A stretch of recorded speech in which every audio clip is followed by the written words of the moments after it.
എല്ലാ പ്രിയപ്പെട്ട ഉദ്യോഗാർത്ഥികൾക്കും ഒരായിരം നമസ്കാരം. ഞാൻ വിശാഖ് പാവുമ്പ. ചലഞ്ചറിൻ്റെ പുതിയൊരു യൂട്യൂബ് ക്ലാസ്സിലേക്ക് ഏവരെയും സ്വാഗതം ചെയ്യുന്നു. നമ്മൾ ഇന്ന് പഠിക്കുന്നത് നമ്മൾ കഴിഞ്ഞ 10 ക്ലാസ്സുകളായിട്ട് പഠിച്ചു വന്നിരുന്ന ഒരു ക്ലാസ്സിൽ ഒരു മാർക്ക് എന്ന ടോപ്പിക്കിൻ്റെ 11ാമത്തെ വീഡിയോ ക്ലാസ്സാണ്.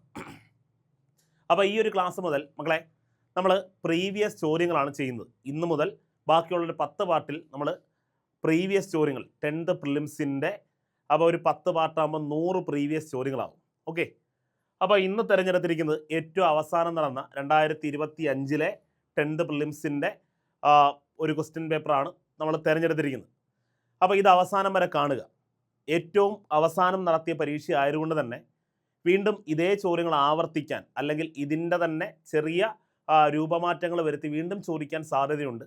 അവസാനം വരെ കാണുക. എല്ലാവർക്കും വിജയാശംസകൾ. ഓക്കെ, സമയം കളയുന്നില്ല, ആദ്യ ചോദ്യത്തിലൂടെ കടക്കുന്നു. ചോദ്യം ഇങ്ങനെയാണ്: 5 മീറ്ററിൻ്റെ എത്ര ശതമാനമാണ് 75 സെൻറ്റിമീറ്റർ? മകളെ, 5 മീറ്ററിൻ്റെ എത്ര ശതമാനമാണ് 75 സെൻറ്റിമീറ്റർ? കണ്ടോ, 5 മീറ്ററിൻ്റെ എത്ര ശതമാനമാണ് 75 സെൻറ്റിമീറ്റർ? രണ്ടും 2 യൂണിറ്റാണ്. രണ്ടിനെയും 1 യൂണിറ്റ് ആക്കണം, എങ്കിലേ നമുക്ക് ഈ ക്രിയ ചെയ്യാൻ കഴിയുകയുള്ളൂ. രണ്ടിനെയും 1 യൂണിറ്റ് ആക്കണം. ഉദാഹരണം അല്ലെങ്കിൽ വ്യക്തമാക്കി പറഞ്ഞാൽ 5 മീറ്റർ മക്കളെ ഇവിടെ ഉണ്ട്. ഇവിടെ 75 സെൻറ്റിമീറ്ററുമാണ്. ഇവിടെ മീറ്ററുമാണ്, ഇവിടെ സെൻറ്റിമീറ്ററുമാണ്. രണ്ടുപേരെയും ഒരേ യൂണിറ്റ് ആക്കണം. എപ്പോഴും നല്ലത് വലുതിനെ മക്കളെ, വലുത് മീറ്ററാണ്, അതിനെ ചെറുതിൻ്റെ യൂണിറ്റിലോട്ട് കൺവേർട്ട് ചെയ്യുന്നതാണ് നല്ലത്. അപ്പം മീറ്ററിനെ സെൻറ്റിമീറ്റർ ആക്കുന്നതാണ് നല്ലത്. മക്കളെ, മീറ്ററിനെ സെൻറ്റിമീറ്റർ ആക്കുന്നതാണ് നല്ലത്. അപ്പോൾ സെൻറ്റിമീറ്ററിനെ മാറ്റാൻ നിൽക്കണ്ട. അപ്പോൾ 75 സെൻറ്റിമീറ്റർ എന്നുള്ളത് അങ്ങനെ തന്നെ. അപ്പോൾ 5 മീറ്റർ എത്ര സെൻറ്റിമീറ്റർ ആണെന്ന് പറയുന്നതാണ് നല്ലത്. അതിനെല്ലാവരും അറിയേണ്ടത് 1 മീറ്റർ മീൻസ് മക്കളെ, 1 മീറ്റർ എന്ന് പറഞ്ഞാൽ എത്രയാണ്? 100 സെൻറ്റിമീറ്റർ. 1 മീറ്റർ എന്ന് പറഞ്ഞാൽ മക്കളെ 100 സെൻറ്റിമീറ്റർ. ഓക്കെ, 1 മീറ്റർ എന്ന് പറഞ്ഞാൽ 100 സെൻറ്റിമീറ്റർ. ഓക്കെ, 1 മീറ്റർ എന്ന് പറഞ്ഞാൽ മക്കളെ 100 സെൻറ്റിമീറ്റർ. ക്ലിയർ? അങ്ങനെയെങ്കിൽ 5 മീറ്ററിനെ നമുക്ക് എന്ത് പറയാം? 5 × 100 500 സെൻറ്റിമീറ്റർ എന്ന് പറയാം. ശരിയാണോ? 5 മീറ്ററിനെ നമുക്ക് എന്ത് പറയാം? 500 സെൻറ്റിമീറ്റർ. അപ്പോൾ ചോദ്യം ഇങ്ങനായി: 500 സെൻറ്റിമീറ്ററിൻ്റെ എത്ര ശതമാനമാണ് 75 സെൻറ്റിമീറ്റർ? 500 സെൻറ്റിമീറ്ററിൻ്റെ എത്ര ശതമാനമാണ് 75 സെൻറ്റിമീറ്റർ? അപ്പോൾ 500 സെൻറ്റിമീറ്ററിൻ്റെ എന്ന് പറഞ്ഞാൽ ആരെ വെച്ചാ പറയേണ്ടത്? ഇവനെ വെച്ചാ പറയേണ്ടത്. 500 സെൻറ്റിമീറ്ററിൻ്റെ, അപ്പോൾ 500 സെൻറ്റിമീറ്റർ താഴെ, 500 സെൻറ്റിമീറ്റർ താഴെ. 75 സെൻറ്റിമീറ്റർ എത്ര ശതമാനമാണെന്നല്ലേ പറയേണ്ടത്? അപ്പോൾ 75 സെൻറ്റിമീറ്റർ മുകളിൽ. 75 സെൻറ്റിമീറ്റർ മുകളിൽ ബേസ് ഇവനാ. ഇവനെ വെച്ചുകൊണ്ടാണ് പറയേണ്ടത്, ഇവനെ വെച്ചുകൊണ്ടാണ് പറയേണ്ടത്. അപ്പോൾ അവൻ താഴെ. ശരി, 75 സെൻറ്റിമീറ്റർ എന്നത് എത്ര ശതമാനം എന്നാണ് പറയേണ്ടത്. ഇവൻ എത്ര ശതമാനം എന്ന് പറയാൻ അവനെ മുകളിൽ എഴുതണം. ഇവൻ എത്ര ശതമാനം എന്ന് പറയാൻ അവനെ മുകളിൽ എഴുതണം. ഇനി നമുക്കറിയാം എപ്പോഴും ശതമാനമാക്കാൻ × 100 ചെയ്താൽ മതി. കഴിഞ്ഞു. ഈ 2 പൂജ്യവും മക്കളെ, ഈ 2 പൂജ്യവും വെട്ടിക്കളയാം. 75/5 നമുക്കറിയാം. 5-നകത്ത് 5 ഒരു തവണ, 7-നകത്ത് ഒരു 5 5, ശിഷ്ടം 2, 25-നകത്ത് 5 തവണ. ശരി ഉത്തരം 15. അതായത് 5 മീറ്ററിൻ്റെ 15 ശതമാനമാണ് 75 സെൻറ്റിമീറ്റർ. പറഞ്ഞ മനസ്സിലായോ? 5 മീറ്ററിൻ്റെ 15 ശതമാനമാണ് 75 സെൻറ്റിമീറ്റർ. ഓപ്ഷൻ സി ആണ് ശരി ഉത്തരം. പറഞ്ഞത് മനസ്സിലായി കാണുമെന്ന് കരുതുന്നു. അങ്ങനെയെങ്കിൽ ഞാൻ ചോദിച്ചോട്ടെ, 2 കിലോഗ്രാമിൻ്റെ എത്ര ശതമാനമാണ് എത്ര ശതമാനമാണ് 2 കിലോഗ്രാമിൻ്റെ എത്ര ശതമാനമാണ് 125 ഗ്രാം? 125 ഗ്രാം. ഇങ്ങനൊരു ചോദ്യം വന്നാലോ? ഇങ്ങനൊരു ചോദ്യം വന്നാൽ നമ്മൾ എന്ത് ചെയ്യണം? 2 കിലോഗ്രാമിൻ്റെ എത്ര ശതമാനമാണ് 125 ഗ്രാം എന്നാണ് ചോദിക്കുന്നത്. അപ്പോൾ നമ്മൾ ചെയ്യേണ്ടത് 2നെ 1 യൂണിറ്റ് ആക്കണം. 125 ഗ്രാം ആണ് ചെറുത്, അതിനെ പിന്നെ മാറ്റാൻ നിൽക്കേണ്ട. 125 ഗ്രാം എന്ന് തന്നെ കിടന്നോട്ടെ. 125 ഗ്രാം ആ ചെറുത്, അപ്പോൾ അവനെ മാറ്റണ്ട, അവനെ അങ്ങനെ തന്നെ കിടന്നോട്ടെ. 2 കിലോഗ്രാമിനെ മാറ്റാം. 2 കിലോഗ്രാമിനെ മാറ്റാം. അതിന് നിങ്ങൾ അറിയേണ്ടത് 1 കിലോഗ്രാം മക്കളെ, 1 കിലോഗ്രാം എന്ന് പറയുന്നത് 1000 ഗ്രാമാണ്. 1 കിലോഗ്രാം എന്നത് 1000 ഗ്രാമാണ്.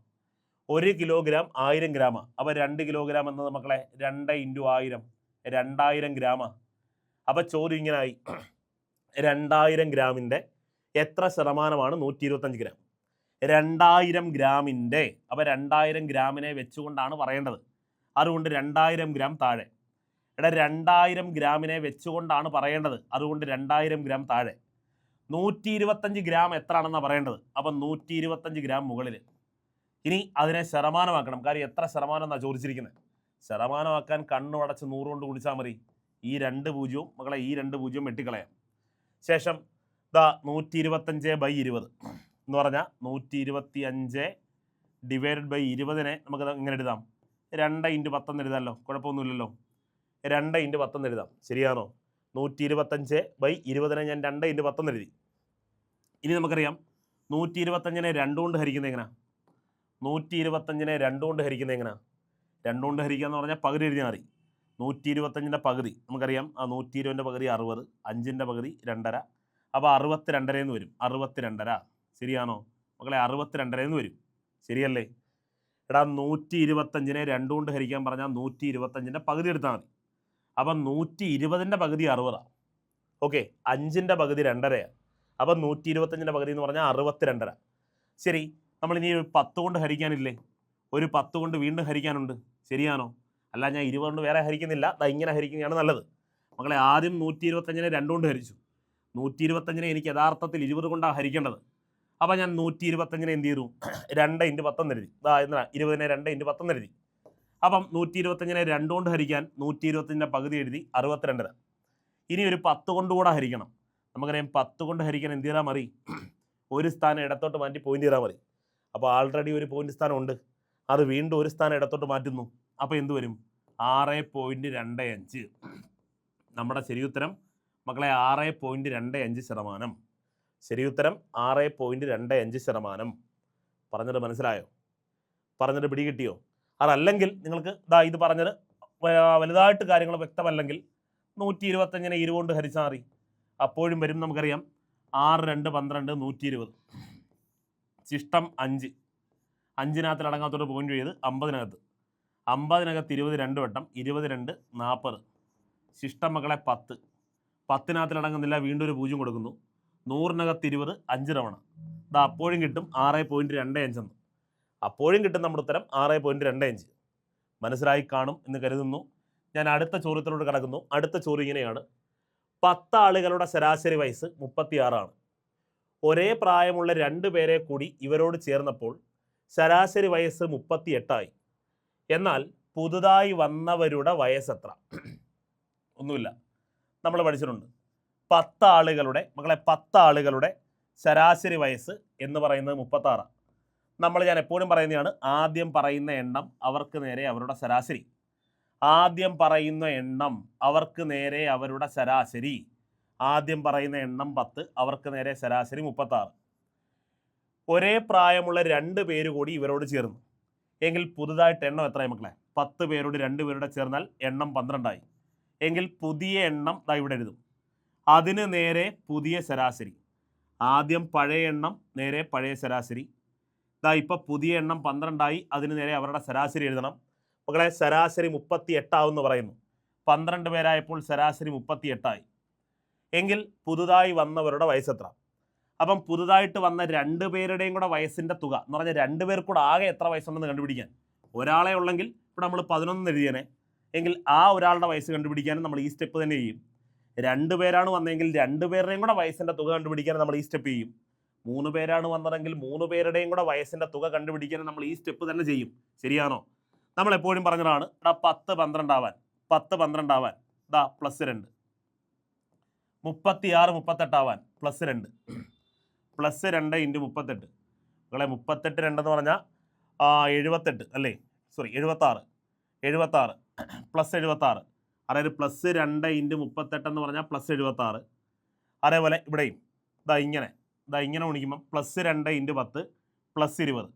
ഇവിടെ +2 × 10 +20. ഇങ്ങനെ ഗുണിക്കും ആദ്യം. അപ്പോൾ +2 × 38 +76. ശേഷം ഈ വലത്തെ അറ്റം കൊണ്ട് ഇടത്തെ അറ്റം +2 × 10 +20. അപ്പോൾ 76 + 20 എന്ന് വരും. മക്കളെ +76 + 20 +76 + 20 എന്ന് പറഞ്ഞാൽ +96 എന്ന് വരും. ശരിയാണോ? +96 എന്ന് വരും. 76 20 കൂട്ടിയാൽ 96. എന്ന് പറഞ്ഞാൽ പുതുതായിട്ട് വന്ന 2 പേർക്കൂടെ എത്ര വയസ്സുണ്ട്? 96 വയസ്സുണ്ട്. നമ്മളോട് പറയുന്നു ഒരേ പ്രായമുള്ള 2 പേരാണ് വന്നത്. എങ്കിൽ ആ വന്ന ഒരാളുടെ വയസ്സ് എത്ര എന്നാ കണ്ടുപിടിക്കണ്ടേ? എടാ 2 പേർക്കൂടെ 96 വയസ്സ്. 2 പേർക്കും തുല്യമാണ് വയസ്സ്. എങ്കിൽ ഒരാളുടെ വയസ്സ് കണ്ടുപിടിക്കാൻ 96/2. 2-നകത്ത് 2 ഒരു തവണ, 9-നകത്ത് 4 തവണ, 4 2 8, ശിഷ്ടം 1, 16-നകത്ത് 8 തവണ, 48. എങ്കിൽ പുതുതായിട്ട് വന്ന 2 പേരിൽ ഓരോരുത്തരുടെയും വയസ്സ് 48 വീതമാണ്. ഓപ്ഷൻ ഡി ആണ് ശരി ഉത്തരം. പറഞ്ഞത് മനസ്സിലായോ? സിമ്പിൾ അല്ലേ? എടാ ഒരാൾ വന്നാലും 2 പേര് വന്നാലും 3 പേര് വന്നാലും ആ വന്ന എല്ലാവരുടെയും കൂടെ വയസ്സിൻ്റെ തുക കണ്ടുപിടിക്കാൻ ഈ സ്റ്റെപ്പ് തന്നെ ചെയ്താൽ മതി. മനസ്സിലായോ? ഈ ഇടത്തെ അറ്റം കൊണ്ടുവന്ന് വലത്തെ അറ്റമായിട്ട് ഗുണിക്കണം, ഈ വലത്തെ അറ്റം കൊണ്ടുവന്ന് ഇടത്തെ അറ്റമായിട്ട് ഗുണിക്കണം. ഓക്കെ, അങ്ങനെ ചെയ്യുമ്പം വന്ന എല്ലാവരുടെയും കൂടെ വയസ്സിൻ്റെ തുക കിട്ടും. അതിൽ ഓരോരുത്തരുടെ വേണമെങ്കിൽ 2 പേരുടെയും തുല്യമാണെന്ന് പറഞ്ഞതുകൊണ്ട് നമ്മൾ 2 കൊണ്ട് ഹരിച്ചു. ക്ലിയർ? മനസ്സിലായി കാണുമെന്ന് കരുതുന്നു. ദാ അടുത്ത ചോദ്യത്തിലോട്ട്. ദാ അടുത്ത ചോദ്യം ഇങ്ങനെയാണ്. 32 - 1/5 മൈനസ് 27 - -2/3. ഞാൻ ഒന്ന് മാറ്റി എഴുതാം. 32 - 1/5 മൈനസ് 27 - 2/3. ശരി, നോക്കാം. ഞാൻ എപ്പോഴും പറയുന്നതാണ് മക്കളെ, കൃത്യംഗങ്ങളുടെ ഇത്തരത്തിലുള്ള ലഘൂകരണം വരുമ്പം ദാ ഈ പവറിൽ മൈനസ് ഉണ്ട്, തൽക്കാലം അവിടെ നിൽക്കട്ടെ, തൽക്കാലം മൈനസ് അവിടെ നിൽക്കട്ടെ. ഈ ദാ പവറിൻ്റെ ഡിനോമിനേറ്ററിൽ കിടക്കുന്ന ഈ 5ഉം ഇവിടുത്തെ പവറിൻ്റെ ഡിനോമിനേറ്ററായിട്ട് കിടക്കുന്ന ഈ 3ഉം എങ്ങനെങ്കിലും പോകണം. ഇവിടുന്ന് എങ്ങനെങ്കിലും നശിക്കണം, ഇല്ലാതാവണം. ശരിയാണോ? എടാ ഇവിടുത്തെ ഈ 5 പോകണം, ഈ 3 പോകണം, ഈ 5ഉം മക്കളെ ഈ 3ഉം വെട്ടിപ്പോകണം. അപ്പോൾ വെട്ടിപ്പോകണമെങ്കിൽ ഈ 32-നെ ഏതെങ്കിലും സംഖ്യയുടെ 5ാമത്തെ പവറായിട്ട് എഴുതാൻ പറ്റണം. ഈ 27-നെ ഏതെങ്കിലും സംഖ്യയുടെ 3ാമത്തെ പവറാക്കി എഴുതാൻ പറ്റണം. പറ്റുമോ? പറ്റും. എനിക്കറിയാം 32 എന്ന് പറഞ്ഞാൽ മക്കളെ 2/5. അപ്പോൾ ഇങ്ങനെ എഴുതാം. ഈ കിടക്കുന്ന 32-നെ മാത്രം ഞാൻ എഴുതുന്നു 2/5 ഹോൾ റൈസ് ടു ദ -1/5. പറഞ്ഞത് മനസ്സിലായി കാണുമല്ലോ. ശരി, നടുക്കത്തെ ചിഹ്നം മൈനസാണ്, എഴുതി. ഈ 3 വെട്ടിപ്പോകണം. അതിന് 27-നെ ഏതെങ്കിലും സംഖ്യയുടെ 3ാമത്തെ പവർ ആക്കി എഴുതാൻ പറ്റണം. നോക്കണം, 27-നെ ഏതെങ്കിലും സംഖ്യയുടെ 3ാമത്തെ പവർ പറ്റുമോ? പറ്റും. എനിക്കറിയാം 3-ന്റെ ക്യൂബാണ് 27. എങ്കിൽ ആ 3-ന്റെ ക്യൂബ് എന്നെഴുതാം. ഹോൾ റൈസ് ടു -2/3 എന്നെഴുതാം. കണ്ടോ മക്കളെ? ഏതെങ്കിലും സംഖ്യയുടെ 3ാമത്തെ പവർ ആക്കണം. കണ്ടോ? അപ്പോൾ എനിക്കറിയാം 3-ന്റെ ക്യൂബാണ് 27. ഇനി നമുക്കറിയാം ഈ രൂപം a⁻m the whole raise to n എന്ന രൂപത്തിലാണ്. a⁻m the whole raise to n. അങ്ങനെ ചെയ്യുമ്പോൾ നമുക്കറിയാം a⁻mn. ശരിയാണോ? a⁻m the whole raise to n എന്ന് പറഞ്ഞാൽ a⁻mn. അതായത് ദാ ഈ 2 പവറുകൾ തമ്മിൽ ഗുണിക്കും. അപ്പോൾ 5 × 1/5 ചെയ്യുമ്പോൾ മക്കളെ എന്ത് വരും? നമുക്കറിയാം 5 × -1/5 ചെയ്യുമ്പം ഈ 5ഉം ഈ 5 കൂടെ വെട്ടിപ്പോവും. ശരിയാണോ? ഈ 5 × -1/5 ചെയ്യുമ്പം 5ഉം 5 കൂടെ വെട്ടിപ്പോവും. അപ്പോൾ നമുക്കത് ഇവിടെ തന്നെ ഉണ്ടെങ്കിൽ വെട്ടാം. നമ്മൾ ഒരുപാട് സ്റ്റെപ്പ് എടുക്കണ്ട. ഈ 5ഉം ഈ 5 കൂടെ വെട്ടാം. പിന്നെ വരുന്നത് മക്കളെ 2/-1, നടുക്കത്തെ ചിഹ്നം മൈനസ്. അതേപോലെ തന്നെ ഈ 3ഉം ഈ 3 വെട്ടാം. പിന്നെ വരുന്ന മക്കളെ 3/-2. ശരിയാണോ? ഇവിടെ കാര്യം എന്താ? a⁻m the whole raise to n. അപ്പം a⁻mn എന്ന് വരും. 3 × -2/3. 3 × -2/3 വരുമ്പോൾ മക്കളെ ഈ 3ഉം ഈ 3 വെട്ടും. പിന്നെ -2 മാത്രമേ ഉള്ളൂ. അത് ഞാൻ ഇവിടെ തന്നെ വെട്ടിയത്. നമ്മുടെ സ്റ്റെപ്പ് ഒരുപാട് കളയണ്ട. ഇപ്പോൾ ദാ 2⁻1 -3⁻2. നമ്മൾ പഠിച്ചിട്ടുണ്ട് a⁻m എന്ന് പറഞ്ഞാൽ അതിനെ 1/a⁻m എന്നെഴുതാം. അപ്പം അങ്ങനെയെങ്കിൽ 2⁻1-നെ മക്കളെ ഈ മൈനസ് മാറ്റാൻ ദാ മുകളിൽ 1 എഴുതി 1/2⁻1. ഓക്കെ, ഇവിടുത്തെ മൈനസ് മാറി 2⁻1. 2⁻1 എന്ന് പറഞ്ഞാൽ ആര് തന്നെയാടാ? 2 തന്നെ. അപ്പം ഈ മൈനസ് മാറ്റാൻ വേണ്ടി നമ്മൾ എന്ത് ചെയ്തു? മുകളിൽ 1 എഴുതി 1/2⁻1. മൈനസ് മാറി, ഇവിടുത്തെ മൈനസ് മാറി ഇവിടെ 1 എന്ന് വരും. അവിടെ 1 എഴുതിയിട്ട് പ്രത്യേകിച്ച് പ്രയോജനമൊന്നുമില്ലല്ലോ. നടുക്കത്തെ മൈനസ് എഴുതി. ഇവിടുത്തെ മൈനസ് മാറ്റാൻ ഇത് a⁻m എന്നാണ്. നമ്മളെഴുതും 1/a⁻m. അപ്പോൾ 3/2. ശരിയാണോ? അപ്പോൾ 1/2 - 1/9. നമുക്കറിയാം കുറയ്ക്കാനാണ് പറഞ്ഞിരിക്കുന്നത്. 9 2 18 നമ്മൾ താഴെ എഴുതും, ശരിയല്ലേ? 18 താഴെ ഇങ്ങനെ ഗുണിക്കും, ഒരു 9 9, നടുക്കത്തെ ചിഹ്നം മൈനസ്, ഇങ്ങനെ ഗുണിക്കും, ഒരു 2 2, 9 - 2 മക്കളെ 7, 7/18 എന്ന് വരും. നമ്മുടെ ശരി ഉത്തരം 7/18. ഇതാ ഉണ്ട് 7/18, ഓപ്ഷൻ ബി. ശരി ഉത്തരം 7/18. പറഞ്ഞിട്ട് മനസ്സിലായോ? സിമ്പിൾ അല്ലേ? നമുക്ക് അടുത്ത ചോദ്യത്തിലോട്ട് പോകാം. നമുക്ക് അടുത്ത ചോദ്യം പരിശോധിക്കാം. എയ്ക്ക് കിട്ടുന്ന തുകയുടെ 4 മടങ്ങ് ബിക്ക് കിട്ടുന്ന തുകയുടെ 5 മടങ്ങിനേക്കാൾ 10 കൂടുതലാകത്തക്ക വിധത്തിൽ 144 രൂപ എയ്ക്കും ബിക്കും വീതിച്ച് നൽകിയാൽ എയ്ക്ക് കിട്ടുന്നത് എത്ര? നല്ല ചോദ്യമാണ്. ഒന്നുകൂടെ പറയാം. എയ്ക്ക് കിട്ടുന്ന തുകയുടെ 4 മടങ്ങ് ബിക്ക് കിട്ടുന്ന തുകയുടെ 5 മടങ്ങിനേക്കാൾ 10 കൂടുതലാകത്തക്ക വിധത്തിൽ 124 രൂപ എയ്ക്കും ബിക്കും വീതിച്ച് നൽകിയാൽ എയ്ക്ക് കിട്ടുന്നത് എത്ര? മക്കളെ 124 രൂപ 2 പേർക്ക് കൂടെ വീതിച്ചു കൊടുത്ത് എയ്ക്ക് കിട്ടുന്നതും ബിക്ക് കിട്ടുന്നതും 2 പേർക്കാണ് വീതിച്ചു കൊടുത്തത്. എടാ ഞാൻ തൽക്കാലം ഇങ്ങനെ എടുത്തു പോവാം. എടാ എയ്ക്കും ബിക്കും കൂടെ ഒരു 124 രൂപ വീതിച്ചു കൊടുത്തേ. മക്കളെ 124 രൂപ വീതിച്ചു കൊടുത്ത്. ഓക്കെ, ഞാൻ എഴുതുക. എയ്ക്ക് കിട്ടുന്ന തുകയെ തൽക്കാലം എക്സ് എന്ന് വിളിക്കുമോ, ബിക്ക് കിട്ടുന്ന തുകയെ തൽക്കാലം വൈ എന്ന് വിളിക്കുമോ? കാര്യം 2 പേർക്കും 2 തുകയാണ് വീതിച്ചു കൊടുത്തത്. വേറെ മാർഗ്ഗമില്ല, 2 പേർക്കും 2 തുകയാണ് വീതിച്ചു കൊടുത്തത്. ഇനി 2 പേർക്കൂടെ വീതിച്ചത് മൊത്തം 124 അല്ലേ എന്ന് പറഞ്ഞാൽ നമുക്ക് പറയാം എക്സും വൈയൂടെ കൂട്ടിയാൽ മക്കളെ 124. എക്സും വൈയൂടെ കൂട്ടിയാൽ 124. ഓക്കെ, ഇനി പറയുന്ന മറ്റൊരു പ്രധാനപ്പെട്ട കണ്ടീഷൻ ഉണ്ട്. എയ്ക്ക് കിട്ടുന്ന തുകയുടെ 4 മടങ്ങ്. എടാ എയ്ക്ക് കിട്ടുന്ന തുക എന്ന് പറഞ്ഞാൽ എക്സ് ആയിരുന്നു. അപ്പോൾ അതിൻ്റെ 4 മടങ്ങ് എന്ന് പറഞ്ഞാൽ 4x. എയ്ക്ക് കിട്ടുന്ന തുകയുടെ 4 മടങ്ങ് എന്ന് പറഞ്ഞാൽ 4x. 4 മടങ്ങ് ബിക്ക് കിട്ടുന്ന തുകയുടെ 5 മടങ്ങിനേക്കാൾ 10 കൂടുതലാണ്. ബിക്ക് കിട്ടുന്ന തുക മക്കളെ വൈ അല്ലേ, അതിൻ്റെ 5 മടങ്ങ് എന്ന് പറഞ്ഞാൽ 5y അല്ലേ. അപ്പോൾ 5 മടങ്ങിനേക്കാൾ 10 കൂടെ കൂടുതലാണ്. 5 മടങ്ങിനേക്കാൾ 10 കൂടെ കൂടുതലാണ് ആർക്ക് കിട്ടിയത് മക്കളെ? എയ്ക്ക് കിട്ടിയത്.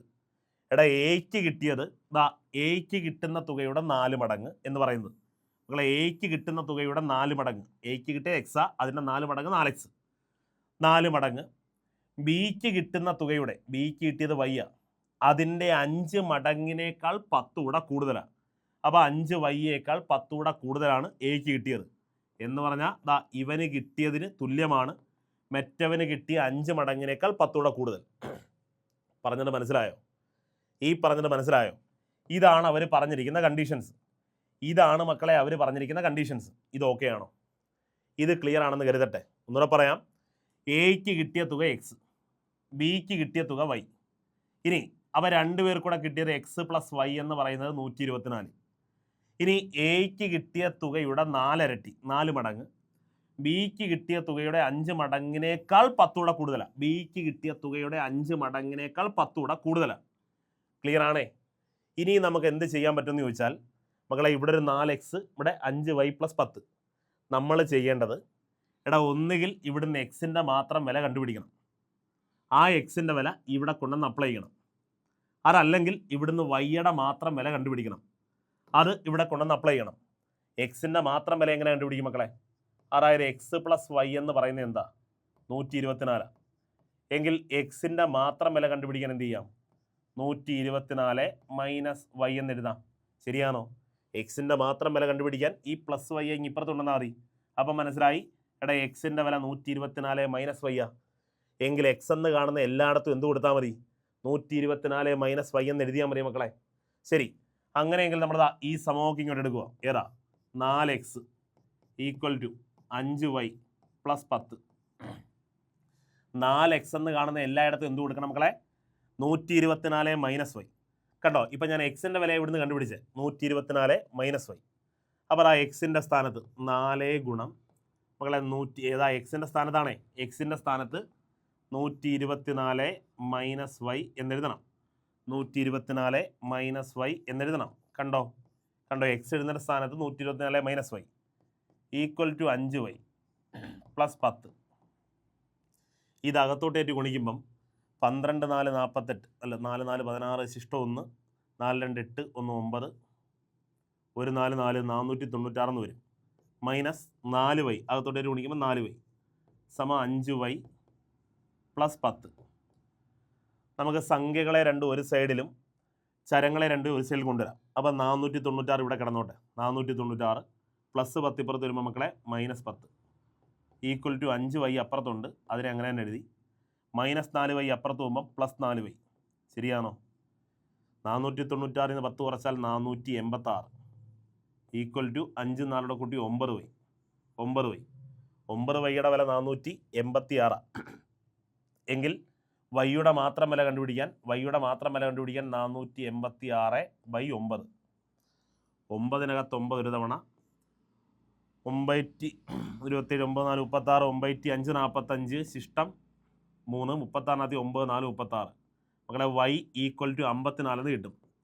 അതായത് വൈയുടെ വില 54. എന്തോ y എന്ന് പറഞ്ഞാൽ വൈക്ക് കിട്ടിയ തുക 54.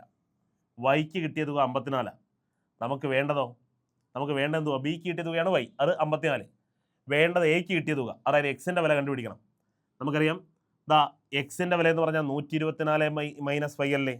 അപ്പം 124 മൈനസ് രണ്ടുപേർക്കൂടെ 127 കിട്ടി. അതിൽ വൈക്ക് കിട്ടിയത് 54. എങ്കിൽ 54 കുറയ്ക്കാം. 4 4 കുറച്ചാൽ 0, 12 5 കുറച്ചാൽ 7, 70. മക്കളെ എക്സിന് കിട്ടിയ തുക 70 കിട്ടും. എക്സിന് കിട്ടിയ തുക 70. ഒരല്പം ചെയ്യാനുണ്ട്. ക്ലിയർ ആണോ? ഞാൻ രണ്ടാമത്തെ സ്റ്റെപ്പ് വഴി ഒന്നുകൂടെ ചെയ്ത് കാണിച്ചു തരാം. അതായത് എക്ക് കിട്ടിയ തുക എക്സ്, ബിക്ക് കിട്ടിയ തുക വൈ. എങ്കിൽ എക്സ് പ്ലസ് വൈ 124. എക്ക് കിട്ടിയ തുകയുടെ 4 മടങ്ങ് എന്ന് പറഞ്ഞാൽ 4x. ബിക്ക് കിട്ടിയ തുകയുടെ 5 മടങ്ങിനേക്കാൾ 10 കൂടെ കൂടുതലാണ്. അപ്പോൾ എക്ക് കിട്ടിയ തുകയുടെ 4 മടങ്ങ് എന്ന് പറയുന്നത് ബിക്ക് കിട്ടിയ തുകയുടെ 5 മടങ്ങിനേക്കാൾ 10 കൂടെ കൂടുതലാണ്. ശരി, ഞാൻ നേരത്തെ മകളെ എക്സ് പ്ലസ് വൈയുടെ സ്ഥാനത്ത് എക്സിൻ്റെ വിലയല്ലേ കണ്ടുപിടിച്ചത്. ഇനി ഞാൻ വൈയുടെ വിലയെന്ന് കണ്ടുപിടിക്കുമോ? അതായത് നമുക്കറിയാം എക്സ് പ്ലസ് വൈ എന്ന് പറഞ്ഞാൽ എന്തുവാ? എക്സ് പ്ലസ് വൈ എന്ന് പറഞ്ഞാൽ 124. എങ്കിൽ വൈയുടെ മാത്രം വില എങ്ങനെ കണ്ടുപിടിക്കും? വൈയുടെ മാത്രം വില 124 മൈനസ് എക്സ്. കാര്യം വൈയുടെ വില കണ്ടുപിടിക്കാൻ 127 അവിടെ തന്നെ എഴുതി, പ്ലസ് എക്സിനെ അപ്പുറത്തുണ്ടെങ്കിൽ മൈനസ് എക്സ്. അപ്പോൾ വൈയുടെ വില കിട്ടി 124 മൈനസ് എക്സ്. അതുകൊണ്ടെന്ന് രണ്ടാമത്തെ സമവാക്യത്തിൽ കൊടുത്താൽ മതി. 4x equal to 5y plus 10. അതിൽ y എന്ന് കാണുന്നിടത്ത് 124 മൈനസ് എക്സ് കൊടുത്താൽ മതി. അപ്പം 4x അങ്ങനെ തന്നെ എഴുതി. 5 ഗുണം വൈയുടെ സ്ഥാനത്ത് മക്കളെ 124 മൈനസ് എക്സ്. കണ്ടോ? വൈയുടെ സ്ഥാനത്ത് കണ്ടോ? വൈയുടെ സ്ഥാനത്ത് കണ്ടോ 124 മൈനസ് എക്സ് പ്ലസ് ബാക്കി ഒരു 10 കൂടെ. അപ്പോൾ ഇങ്ങനെ എഴുതാം. 4x ഈക്വൽ ടു 12 5 60 600 20 620 അല്ലേ. 12 5 60 600 14 20 620 വരും. 620 മൈനസ് 5x പ്ലസ് ഒരു 10 കൂടെ. അപ്പോൾ നമുക്ക് എക്സിനെ ഒരു സൈഡിൽ കൊണ്ടുവരാം. അപ്പം 4x ഇവിടെ ഉണ്ട്. 4x മൈനസ് 5x ഇപ്പുറത്ത് വരുമ്പോൾ plus 5x equal to 620 plus 10 എന്ന് പറഞ്ഞാൽ 630. ഓക്കെ, 5 4 9x ഈക്വൽ ടു മക്കളെ 630.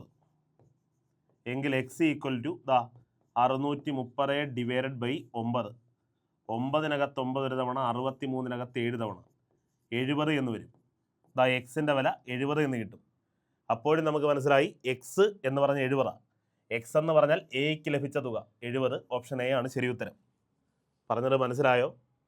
ക്ലിയർ ആയി കാണും എന്ന് കരുതട്ടെ. ഓക്കെ അല്ലേ? നമുക്ക് അടുത്ത ചോദ്യം പരിശോധിക്കാം. അടുത്ത ചോദ്യം ഇങ്ങനെയാണ്. മരത്തിൻ്റെ ചുവട്ടിൽ നിൽക്കുന്ന ഒരാൾ 20 മീറ്റർ കിഴക്കോട്ടും അവിടെ നിന്ന് 20 മീറ്റർ തെക്കോട്ടും സഞ്ചരിക്കുന്നു. എന്നിട്ട് തിരിഞ്ഞ് 35 മീറ്റർ പടിഞ്ഞാറോട്ട് സഞ്ചരിച്ച് 10 മീറ്റർ വടക്കോട്ടും സഞ്ചരിച്ച് ഒരു സ്ഥലത്ത് എത്തുന്നു. 5 മിനിറ്റ് വിശ്രമിച്ചതിന് ശേഷം 10 മിനിറ്റ് കിഴക്കോട്ട് സഞ്ചരിച്ചു. ഇപ്പോൾ അയാൾ തുടങ്ങിയ സ്ഥലത്ത് നിന്നും എത്ര അകലെയാണ്? ഞാൻ എപ്പോഴും പറയുന്നതാണ് മകളെ, ഡയറക്ഷൻ എന്നൊരു ചോദ്യം ചോദിക്കുമ്പം ഇതങ്ങ് വരച്ചു വെക്കണം. താഴെ തെക്ക്, മുകളിൽ വടക്ക്, വലതുവശം കിഴക്ക്, ഇടതുവശം പടിഞ്ഞാറ്. ഓക്കെ, താഴെ തെക്ക് സൗത്ത്, മുകളിൽ വടക്ക് നോർത്ത്, വലതുവശം കിഴക്ക് ഈസ്റ്റ്, ഇടതുവശം പടിഞ്ഞാറ് വെസ്റ്റ്. എപ്പോഴും യാത്ര ആരംഭിക്കുന്നത് ഇവിടെ നിന്നും. മരത്തിൻ്റെ ചുവട്ടിൽ നിൽക്കുന്ന ഒരാൾ 20 മീറ്റർ കിഴക്കോട്ട്, മക്കളേതാ ഇതാ ഇവിടുന്ന് നടക്കുന്ന യാത്ര ആരംഭിക്കാൻ പോകും.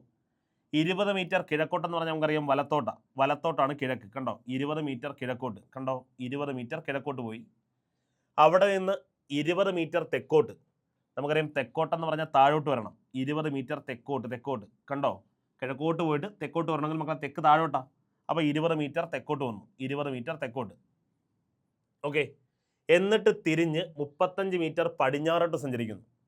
നമുക്കറിയാം ദാ താഴോട്ട് വന്ന്, അപ്പോൾ ഇവിടെ വയ്ക്കുക. ഇവിടെ വെച്ച് നോക്കുമ്പോൾ മക്കളെ പടിഞ്ഞാറ് ഇങ്ങോട്ടല്ലേ, 35 മീറ്റർ പടിഞ്ഞാറോട്ട്. അപ്പോൾ ഇവിടെ നിന്ന് 35 മീറ്റർ പടിഞ്ഞാറോട്ടെന്ന് പറഞ്ഞാൽ മക്കളെ 20 മീറ്ററും കഴിഞ്ഞ് 15 മീറ്ററോട്ട് വരും അല്ലേ. മൊത്തം 35 മീറ്റർ പടിഞ്ഞാറോട്ടും വന്നു. സഞ്ചരിച്ച് 10 മീറ്റർ വടക്കോട്ട് സഞ്ചരിച്ച് മക്കളെ വീണ്ടും 10 മീറ്റർ വടക്കോട്ട് സഞ്ചരിക്കുന്നു. 10 മീറ്റർ, ഇവിടുന്ന് 10 മീറ്റർ വടക്കോട്ട്, മക്കളെ വടക്കോട്ടെന്ന് പറഞ്ഞാൽ മുകളിലോട്ടാണ്. 10 മീറ്റർ വടക്കോട്ട്, കണ്ടോ 10 മീറ്റർ വടക്കോട്ട് സഞ്ചരിക്കുന്നു. ഓക്കെ, ഇവിടെ വന്നിട്ട് ദാ പടിഞ്ഞാറോട്ട് മക്കളെ 35 മീറ്റർ വരുന്നു. ശേഷം അവിടുന്ന് വടക്കോട്ടെന്ന് പറഞ്ഞാൽ മുകളിലോട്ട് 10 മീറ്ററും സഞ്ചരിക്കുന്നു. ശേഷം ഒരു സ്ഥലത്തെത്തി വിശ്രമിക്കുന്നു. ഓക്കെ, ഒരു സ്ഥലത്തെത്തുന്നു.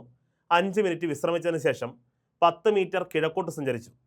10 മീറ്റർ മക്കളെ കിഴക്കോട്ട് സഞ്ചരിച്ചു. ദാ 10 മീറ്റർ കിഴക്കോട്ട്, കണ്ടോ 10 മീറ്റർ കിഴക്കോട്ട് സഞ്ചരിച്ചു.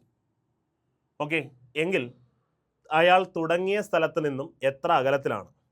10 മീറ്റർ കിഴക്കോട്ട് സഞ്ചരിച്ചാൽ അയാൾ തുടങ്ങിയ സ്ഥലത്ത് നിന്നും ദാ ഇവിടെ നിന്നും എത്ര അകലത്തിലാണെന്നാണ് കണ്ടുപിടിക്കേണ്ടത്. ഓക്കെ, ദാ ഇവിടെ നിന്നും അയാൾ ഇപ്പോൾ നിൽക്കുന്ന ഈ ഒരു സ്ഥാനത്തിലോട്ടുള്ള അകലമാണ് കണ്ടെത്തേണ്ടത്.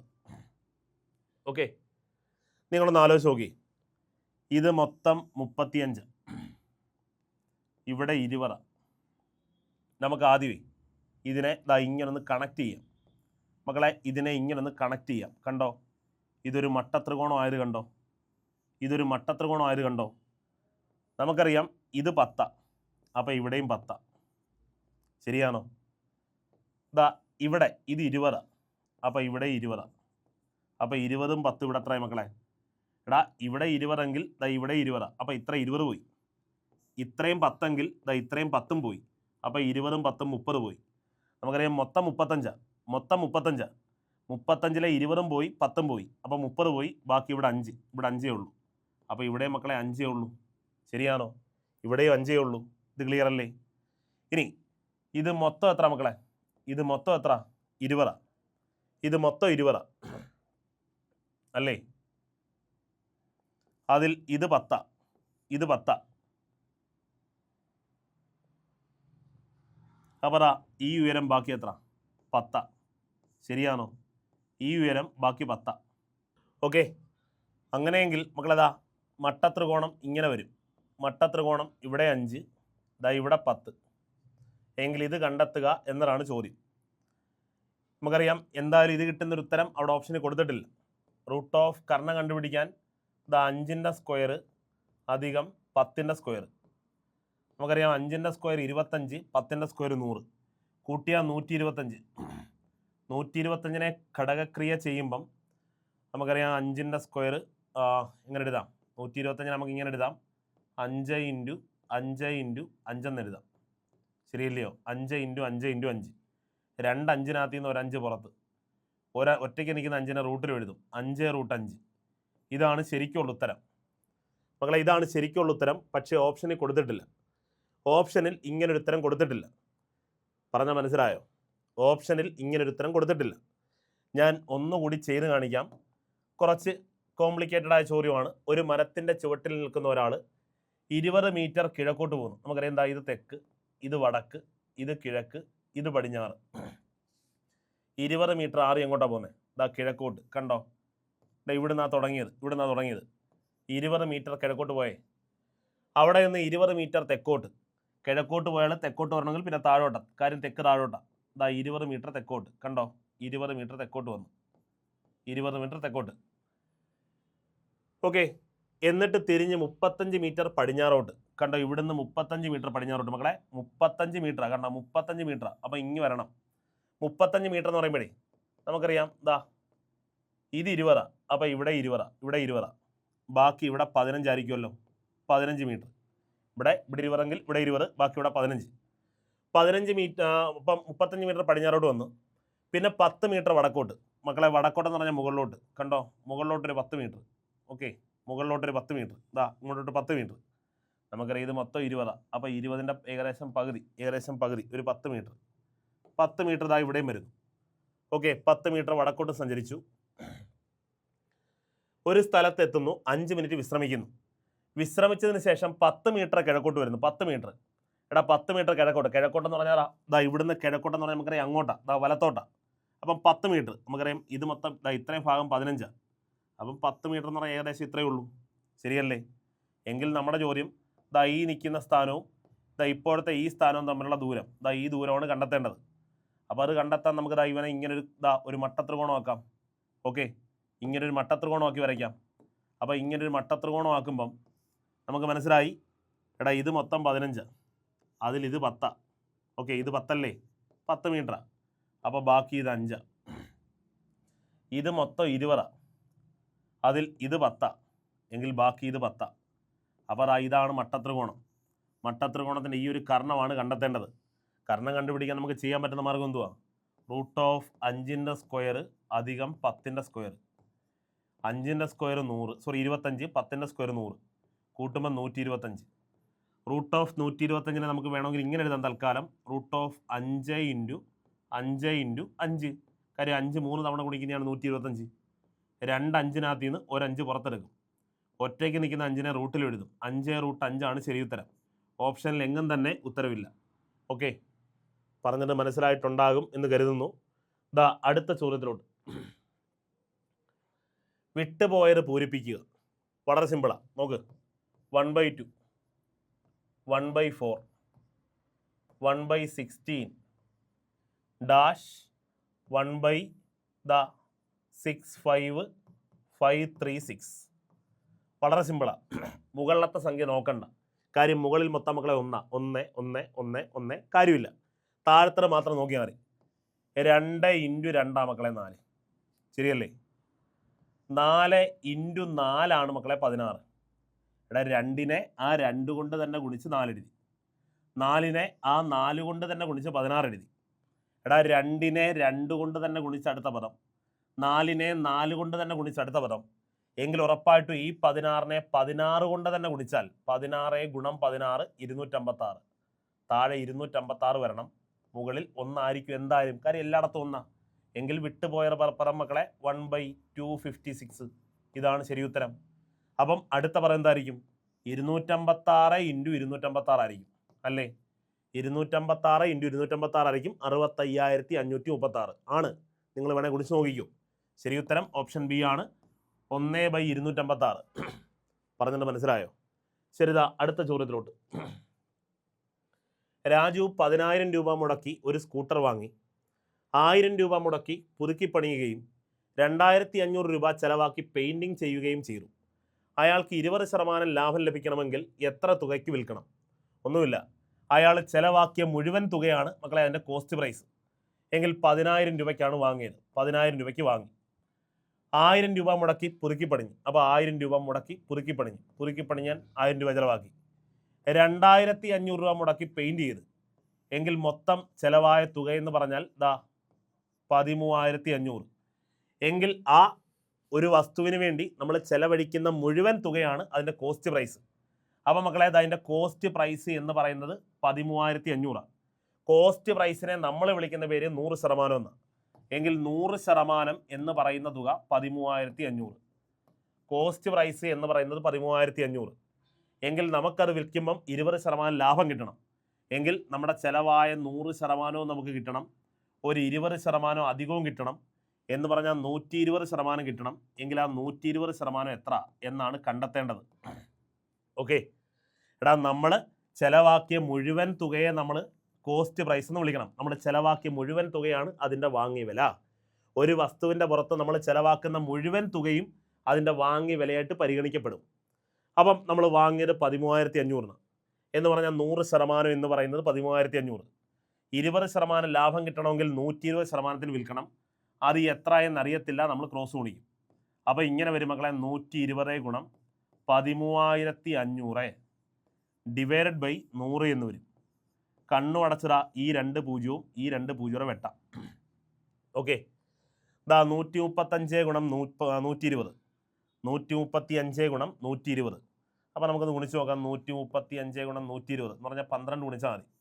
5 2 10 0 ശിഷ്ടം 1, 3 2 6 1 7, 1 2 2, 1 5 5, 15 1 3 3, 1 1 1, 0, 12 2 ശിഷ്ടം 1, 3 2 5 1 6, ദാ ഒരു 0 ഉണ്ട്, 16,200. എങ്കിൽ നമ്മൾ ആ വസ്തു വിൽക്കേണ്ട വില 16,200. ആ സ്കൂട്ടർ വിൽക്കേണ്ട വില 16,200. ഓപ്ഷൻ എ ആണ് ശരി ഉത്തരം. പറഞ്ഞിട്ട് മനസ്സിലായോ? ക്ലിയർ ആയി കാണുമെന്ന് കരുതുന്നു. ദാ അടുത്ത ചോദ്യത്തിലോട്ട്. ഒരു ഓട്ടക്കാരൻ്റെ വേഗത 15 സെക്കൻഡിൽ 150 മീറ്റർ ആണ് എങ്കിൽ അയാളുടെ വേഗത മണിക്കൂറിൽ എത്ര കിലോമീറ്റർ ആണ്? ഒന്നുമില്ല, 15 സെക്കൻഡിൽ 150 മീറ്റർ. മക്കളെ 15 സെക്കൻഡിൽ 150 മീറ്റർ ആണ്. 15 സെക്കൻഡിൽ അയാളുടെ വേഗത എത്ര? 150 മീറ്റർ. എങ്കിൽ 1 സെക്കൻഡിൽ അയാളുടെ വേഗത എത്ര എന്ന് പറയാൻ പറ്റത്തില്ലേ? 15 സെക്കൻഡിൽ അയാളുടെ വേഗത 150 മീറ്റർ. 15 സെക്കൻഡിൽ 150 മീറ്റർ എങ്കിൽ അയാളുടെ വേഗത 1 സെക്കൻഡിൽ എത്ര ആണെന്ന് എങ്ങനെ കണ്ടുപിടിക്കും? 1 സെക്കൻഡിൽ എത്രയാണ്? 1 സെക്കൻഡിൽ അയാളുടെ വേഗത എത്ര ആണെന്ന് എങ്ങനെ കണ്ടുപിടിക്കുന്നത്? 1 സെക്കൻഡ് വേഗത കണ്ടുപിടിക്കാൻ ക്രോസ് ഗുണിച്ചാൽ മതി. 15 സെക്കൻഡിൽ 150 മീറ്റർ എങ്കിൽ 1 സെക്കൻഡിൽ എത്ര എന്നറിയാൻ ക്രോസ് ഗുണിക്കും. 15 സെക്കൻഡിൽ 150 മീറ്റർ, 1 സെക്കൻഡിൽ എത്ര അറിയത്തില്ല, ക്രോസ് ഗുണിക്കും. 1 × 150 ഡിവൈഡഡ് ബൈ 15. ഒരു സംഖ്യ മാത്രമുള്ളത് താഴെ എഴുതും. അപ്പം മനസ്സിലായി. 15 15 വെട്ടാം ഒരു തവണ. 10 × 1 10. അതായത് 10 മീറ്റർ പെർ സെക്കൻഡ് ആണ് അയാളുടെ വേഗത.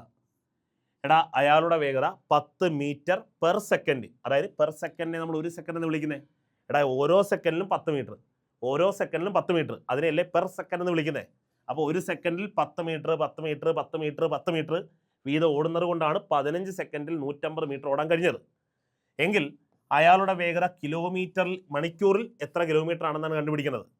അതായത് മക്കളെ മീറ്റർ പെർ സെക്കൻഡിനെ കിലോമീറ്റർ പെർ അവർ ആക്കാൻ, മീറ്റർ പെർ സെക്കൻഡിനെ മക്കളെ metre per second 10 metre per second അതിനെ കിലോമീറ്റർ പെർ അവർ ആക്കാൻ, അതായത് കിലോമീറ്റർ പെർ അവർ ആക്കാൻ വലിയ സംഖ്യയായ 18/5 കൊണ്ട് ഗുണിക്കണം.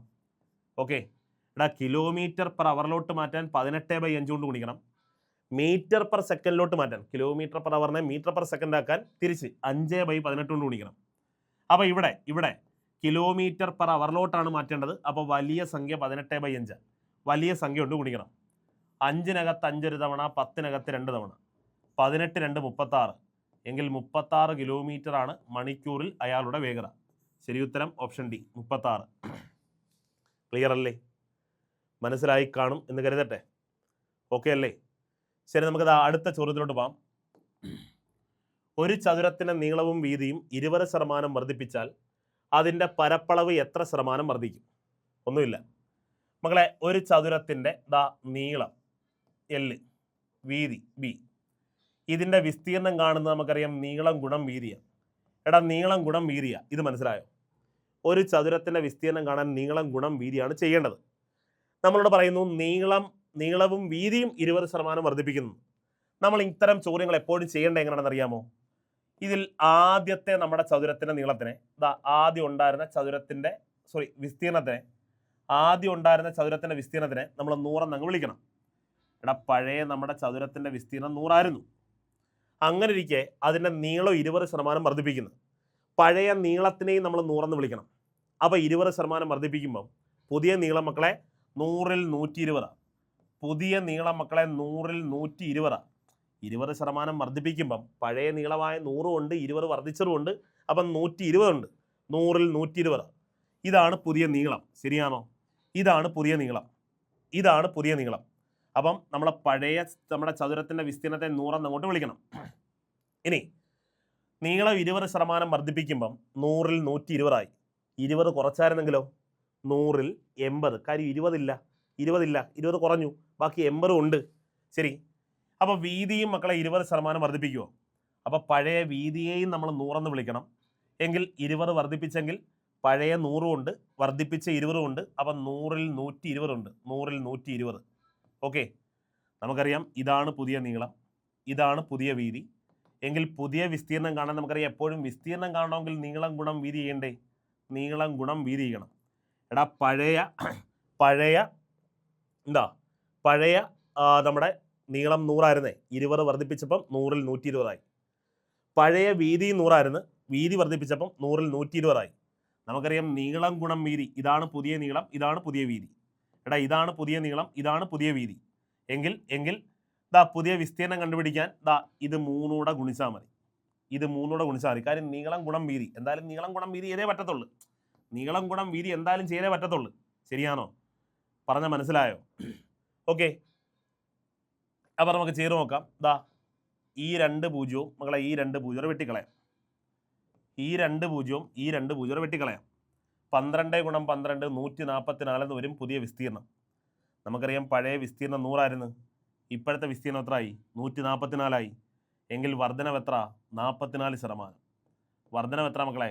44%. പറഞ്ഞത് മനസ്സിലായോ? പറഞ്ഞത് സിമ്പിളല്ലേ? ഒന്നുമില്ല, ഞാൻ ചോദിച്ചോട്ടെ. ഒരു വൃത്തത്തിൻ്റെ ആരം, എടാ ഒരു വൃത്തത്തിൻ്റെ ആരം 20% കുറച്ചാൽ 20% കുറച്ചാൽ വിസ്തീർണം എത്ര ശതമാനം കുറയും? വിസ്തീർണം എത്ര ശതമാനം കുറയും എന്ന് ചോദിക്കും. വിസ്തീർണം എത്ര ശതമാനം കുറയും? ഇങ്ങനൊരു ചോദ്യമാണ് ചോദിക്കുന്നതെങ്കിൽ ഇങ്ങനൊരു ചോദ്യം ചോദിച്ചാൽ നമ്മൾ ആദ്യം ഒരു വൃത്തത്തിൻ്റെ വിസ്തീർണം കാണുന്നത് എങ്ങനെയാണ്? πr² എന്നാണ്. πr² മീൻസ് 6 2 വട്ടം. എടാ 6 2 വട്ടം, r² എന്ന് പറഞ്ഞാൽ 6 2 വട്ടം ഗുണിക്കണം. എങ്കിൽ നമ്മൾ ആദ്യം നമ്മുടെ വൃത്തത്തിൻ്റെ വിസ്തീർണം, പഴയ വൃത്തത്തിൻ്റെ വിസ്തീർണത്തെ 100 എന്ന് വിളിക്കും. പഴയ വൃത്തത്തിൻ്റെ വിസ്തീർണത്തെ 100 എന്ന് വിളിക്കും. ആരം മക്കളെ 20% കുറച്ചില്ലേ? പഴയ ആരവും 100, 20 കുറച്ചെങ്കിൽ ഇപ്പം എത്രയേ ഉള്ളൂ? 100-ൽ 80 ഉള്ളൂ. 80. അപ്പം നമുക്കറിയാം ആരം 2 വട്ടം ഗുണിക്കണ്ടേ? 2 വട്ടം. അപ്പോൾ ആരം ഒരു തവണ കൂടി എഴുതണം. 100-ൽ 80. മനസ്സിലായോ? എങ്കിൽ ഇത് 3 കൂടെ പഴയ വിസ്തീർണം ഗുണം ആരം ഗുണം ആരം, r². കാര്യം r². മറ്റേ നീളം ഗുണം വീതി, L ഗുണം B. ഇവിടെ ആരം ഗുണം ആരം എടുക്കണം. അപ്പോൾ ഈ 2 പൂജ്യവും ഈ 2 പൂജ്യം വെട്ടാം. ഇതും പോയി, ഇതും പോയി. 8 8 64. അതായത് നമ്മുടെ പുതിയ വിസ്തീർണം 64 ആവും. പഴയ നമ്മുടെ വൃത്തത്തിൻ്റെ വിസ്തീർണം 100 ഇപ്പോൾ അത് 64 എങ്കിൽ കുറഞ്ഞത് മക്കളെ 36% കുറയും. എടാ ഒരു വൃത്തത്തിൻ്റെ ആരം 20% കുറച്ചാൽ വിസ്തീർണം 36% കുറയും. ഞാനൊന്ന് ചോദിച്ചോട്ടെ, ഒരു സമചതുരത്തിൻ്റെ മക്കളെ സമചതുരത്തിൻ്റെ വശം 10% വർദ്ധിപ്പിക്കുന്നു. 10% വർദ്ധിപ്പിക്കുന്നു എങ്കിൽ വിസ്തീർണം എത്ര ശതമാനം വർദ്ധിക്കുമെന്ന് ചോദിക്കും. നമുക്കറിയാം സമചതുരത്തിൻ്റെ വശം 10% വർദ്ധിച്ചാൽ വിസ്തീർണം എത്ര ശതമാനം വർദ്ധിക്കുമെന്ന് ചോദിക്കുമ്പം ഇതിൻ്റെ വിസ്തീർണം കാണുന്നത് a² എന്നാണ് മക്കളെ. a² മീൻസ് a ഗുണം a എന്ന്. അപ്പോൾ നമ്മൾ ആദ്യം സമചതുരത്തിൻ്റെ വിസ്തീർണത്തെ 100 എന്നങ്ങ് വിളിക്കണം. എടാ ആദ്യം ഉണ്ടായിരുന്ന സമചതുരത്തിൻ്റെ വിസ്തീർണത്തെ 100 എന്നങ്ങ് വിളിക്കണം. 10% വർദ്ധിപ്പിക്കുമ്പം എടാ വശം 10% വർദ്ധിപ്പിച്ചാൽ 100-ൽ 110. ശരിയാണോ? അപ്പോൾ ഇതാണ് പുതിയ വശം മക്കളെ. ഇതാണ് നമ്മുടെ സമചതുരത്തിൻ്റെ പുതിയ വശം. കാര്യം 100-ൽ 110 ഉണ്ട്. 10 വർദ്ധിപ്പിച്ചായിരുന്നു. എങ്കിൽ വശം ഒരു വട്ടം മാത്രം എഴുതിയാൽ മതിയോ? പോരാ. വശം ഒരു വട്ടം മാത്രം എഴുതിയാൽ പോരാ, 2 വട്ടം എഴുതണം. അപ്പോൾ വീണ്ടും 100-ൽ 110. പറഞ്ഞാൽ മനസ്സിലായോ? ഈ 2 പൂജ്യവും ഈ 2 പൂജ്യവും വെട്ടാം. ഇതും വെട്ടാം. ഇതും വെട്ടാം. 11 ഗുണം 11 121. പഴയ നമ്മുടെ വൃത്തത്തിൻ്റെ വിസ്തീർണം 100 ഇപ്പോൾ അത് 121 എങ്കിൽ വർധനവ് മക്കളെ 21%. പറഞ്ഞത് മനസ്സിലായോ? ഇത്തരം ചോദ്യങ്ങൾ വന്നാൽ സമവാക്യത്തിൻ്റെ അടിസ്ഥാനത്തിൽ അത്രയും തവണ എഴുതിയാൽ മതി. സമവാക്യത്തിൽ ആരം 2 തവണ പറഞ്ഞെങ്കിൽ r² 2 വട്ടം എഴുതണം. വശം 2 വട്ടം പറഞ്ഞിട്ടുണ്ടെങ്കിൽ 2 തവണ എഴുതിയാൽ മതി. പറഞ്ഞ മനസ്സിലായോ? ചതുരത്തിൻ്റെ കാര്യത്തിൽ നീളവും വീതിയുക. അപ്പം 2 നമ്മൾ എഴുതി. ക്ലിയർ അല്ലേ? നിങ്ങളതാ അടുത്ത ചോദ്യം, അടിപൊളി ചോദ്യമാണ്, നല്ല ചോദ്യമാണ്. ഷാജി, ഷാൻ ഇവർ കയ്യിലുള്ള തുക 4:5 എന്ന അംശബന്ധത്തിൽ വീതിച്ചു. എന്നാൽ ഈ തുക 4:3 എന്ന അംശബന്ധത്തിൽ ഭാഗിച്ചാൽ ഷാനിന് 640 രൂപ കുറവാണ് കിട്ടുന്നത്. എങ്കിൽ ഇവരുടെ കയ്യിലുള്ള തുക എത്ര? നല്ല ചോദ്യമാണ്. ഒന്നുകൂടെ പറയാം. ഇവിടെ ഷാജി, നോക്ക്, ഷാജി അതുപോലെ ഷാൻ എന്നിവർ കയ്യിലുള്ള തുക എങ്ങനെയാണ്? 4:5 എന്ന റേഷ്യോയിൽ വീതിച്ചു. 4:5. എന്നാൽ ഇവർ ഈ തുക 4:3 എന്ന റേഷ്യോയിലാണ് വീതിച്ചിരുന്നതെങ്കിൽ ഷാന് മക്കളെ 640 രൂപ കുറവാണ് കിട്ടുന്നത് എങ്കിൽ ഇവരുടെ കയ്യിലുള്ള മുഴുവൻ തുക എത്ര എന്നാണ് കണ്ടുപിടിക്കേണ്ടത്. ശരി, ഇത് പല രീതി ചെയ്യാം. ഞാൻ തൽക്കാലം ഭിന്നസംഖ്യ വെച്ചുകൊണ്ട് ചെയ്യുക. ഭിന്നസംഖ്യ വെച്ചുകൊണ്ട് എങ്ങനെയാണെന്ന് ചോദിച്ചാൽ, നിങ്ങളൊന്ന് ആദ്യം പറഞ്ഞേ, ഇവരുടെ കയ്യിലുള്ള മുഴുവൻ തുക ആദ്യം എത്രയായിരുന്നു? ആദ്യം 4ഉം 5ഉം കൂടെ ചേർത്താൽ 9 ഭാഗം ഉണ്ടായിരുന്നു. 9 ഭാഗം. എടാ, ഇവന് 4 റേഷ്യോ എടുത്ത്, ഇവൻ 5 റേഷ്യോ എടുത്ത്. അപ്പം 4ഉം 5ഉം കൂടെ ചേർത്താൽ 9. 9 മക്കളെ, ഇവരുടെ രണ്ടുപേരുടെയും കയ്യിൽ 9 റേഷ്യോ ഉണ്ടായിരുന്നു. ശരിയാണോ? 9 റേഷ്യോ. അതിൽ ഷാജിക്ക് 4 റേഷ്യോ കിട്ടി, ഷാനിന് 5 റേഷ്യോ കിട്ടി. അടാ, 9ൽ 4 ഷാജിക്ക്, 9ൽ 5 ഷാന്. ശരിയാണോ? 9ൽ 4 ഷാജിക്കും 9ൽ 5 ഷാനും കിട്ടി. ഓക്കെ, ക്ലിയർ ആണേ? അത്രയും ക്ലിയർ ആണേ? പിന്നെ അവരിതാ ഇങ്ങനെ വീതിച്ചപ്പം എങ്ങനെയാ മൊത്തം 7 റേഷ്യോ എന്ന് പറഞ്ഞാൽ 7 ഭാഗങ്ങളെ ആക്കിയുള്ളൂ. ആ തുകയെ മൊത്തം 7 ഭാഗങ്ങളാക്കി. 4ഉം 3 കൂട്ടി 7 ഭാഗം. ആദ്യം ഇവർ ആ റേഷ്യോ, ആ തുക എന്ത് ചെയ്ത് 4ഉം 5ഉം കൂട്ടി മക്കളെ 9 ഭാഗമാക്കി വെച്ച്. 9 ഭാഗങ്ങളാക്കി വെച്ച്. എന്നിട്ട് അതിൽ 4 ഭാഗം ഷാജിയും എടുത്ത് 5 ഭാഗം ഷാനും എടുത്ത്. പിന്നെ അവർ വീണ്ടും ആ തുകയെല്ലാം തിരിച്ചെടുത്തിട്ട് അവർ 4ഉം 3ഉം കൂട്ടി 7 മൊത്തം 7ആയിട്ട് ഭാഗിച്ച് കറക്റ്റ് ആ മൊത്തം തുകയെ കറക്റ്റ് 7 കഷ്ണങ്ങളാക്കി വെച്ച്. അതിലെ 4 ഭാഗം ഷാജിയും എടുത്ത് 3 ഭാഗം ഷാനും എടുത്ത്. ശരിയാണോ മക്കളെ? എന്ന് പറഞ്ഞാൽ 4ഉം 3ഉം കൂട്ടി 7, 7ലെ 4 ഷാജിയും എടുത്ത് 7ലെ 3 ഷാനും എടുത്ത്. ക്ലിയർ? അങ്ങനെ എടുത്തപ്പോൾ എന്ത് പറ്റി? ഇവൻ 640 രൂപ കുറവാണ് കിട്ടിയെന്ന്. മറ്റേതിനേക്കാൾ ആദ്യം കിട്ടിയതിനേക്കാൾ 640 രൂപ കുറവാണ് കിട്ടിയെന്ന് എന്ന് പറഞ്ഞാൽ മക്കളെ, ആദ്യം ഷാൻ്റെ കാര്യം പറയുന്നത്, ഷാനാണ് 640 രൂപ കുറവ് കിട്ടിയത്. ശരിയാണോ? ആദ്യം ഇവരെടുത്തത് 5ഉം 4ഉം 9, മൊത്തം 9 ഷെയർ ആക്കി. അതിൽ ഷാനിന് 5 ഷെയർ കൊടുത്ത്, 5 ഷെയർ കൊടുത്ത് മൊത്തം 4ഉം 5ഉം കൂട്ടി 9, 9ലെ 5 ഷെയർ ഷാനും കൊടുത്ത്. രണ്ടാമത് ഇവർ മൊത്തത്തിൽ അത് 7 ഷെയർ ആക്കിയുള്ളൂ. 7 ഷെയർ ആക്കി. 4ഉം 3ഉം 7 ഷെയർ ആക്കി. 7 ഷെയർ ആക്കിയതിൽ ഷാൻ എത്ര കൊടുത്തു? ഷാനിന് 3 ഷെയറേ ഷാനിന് കൊടുത്തുള്ളൂ. 3 ഷെയർ. അപ്പോൾ ആദ്യം ഷാനിന് കിട്ടിയത് 9ലെ 5, രണ്ടാമത് ഷാനിന് കിട്ടിയത് 7ൽ 3. പറയുന്നുണ്ട് രണ്ടാമത് കിട്ടിയപ്പോൾ മക്കളെ ഒന്നാമത് കിട്ടിയതിനേക്കാൾ 640 രൂപ കുറവാണ് കിട്ടിയെന്ന്. എന്ന് പറഞ്ഞാൽ ഒന്നാമത് കിട്ടിയതിൽ നിന്നും രണ്ടാമത് കിട്ടിയത് കുറയ്ക്കുമ്പം എന്ന് പറഞ്ഞാൽ ഇവർ തമ്മിലുള്ള വ്യത്യാസം മക്കളെ എന്താണ്? 640 രൂപയാണെന്ന്. ശരിയല്ലേ? ഒന്നാമത് ഷാനിന് കിട്ടിയ തുകയേക്കാൾ കുറവാണ് 640 രണ്ടാമത് കിട്ടിയത്. അപ്പോൾ ഒന്നാമത്തേതിൽ നിന്നും മക്കളെ രണ്ടാമത്തേത് കുറച്ചാൽ വ്യത്യാസം 640 അല്ലേ? ഒന്നാമത്തേതിൽ നിന്നും രണ്ടാമത്തേത് കുറച്ചാൽ 640. ശരി, നമുക്കൊന്ന് കുറച്ച് നോക്കാം. 9 പേരുടെ കൂട്ടി മക്കളെ 9 പേരുടെ ഗുണിച്ചാൽ 63. 9 7 63 താഴെ. ഇങ്ങനെ 7 5 35 മൈനസ് 9 3 27 ഈക്വൽ ടു 640. 35 27 കുറച്ചാൽ നമുക്കറിയാം 8. 8/63 എന്ന് പറഞ്ഞാൽ 640. അതായത് മൊത്തം 63 ഭാഗം ഉണ്ടെങ്കിൽ അതിൽ 8 ഭാഗമാണ് 640 എന്ന്. കണ്ടോ? മൊത്തം 63 ഭാഗം ഉണ്ടെങ്കിൽ അതിലെ 8 ഭാഗമാണ് 640. എങ്കിൽ നമുക്ക് വേണ്ടത് ഇവരുടെ കയ്യിലുള്ള മുഴുവൻ തുക എത്ര എന്നല്ലേ? മുഴുവൻ തുക എന്ന് പറഞ്ഞാൽ മക്കളെ എത്ര ആയിരിക്കും? 63 ഷെയർ ആയിരിക്കും. മൊത്തം 63. ഇപ്പോൾ 640 രൂപ എന്ന് പറഞ്ഞാൽ എന്ത് കിട്ടി? 63ലെ 8 മാത്രമാണെന്ന്. 63ലെ 8 ഭാഗം മാത്രമാണ് 640. നമുക്ക് വേണ്ടത് മൊത്തം ഇവരുടെ കയ്യിലുള്ള മൊത്തം തുക എന്ന് പറഞ്ഞാൽ 63 എത്ര എന്ന് കണ്ടുപിടിച്ചാൽ മതി. അതായത് മക്കളെ 8 ഭാഗം എന്ന് പറയുന്നത് 640. 63ലെ 8 ഭാഗം 640. എങ്കിൽ 63 ഭാഗമാണ് നമുക്ക് കണ്ടെത്തേണ്ടത്. ഒന്നുമില്ല, ക്രോസ് ഗുണിക്കും.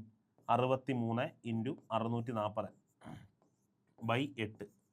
8നകത്ത് 8 ഒരു തവണ, 64നകത്ത് 8 തവണ.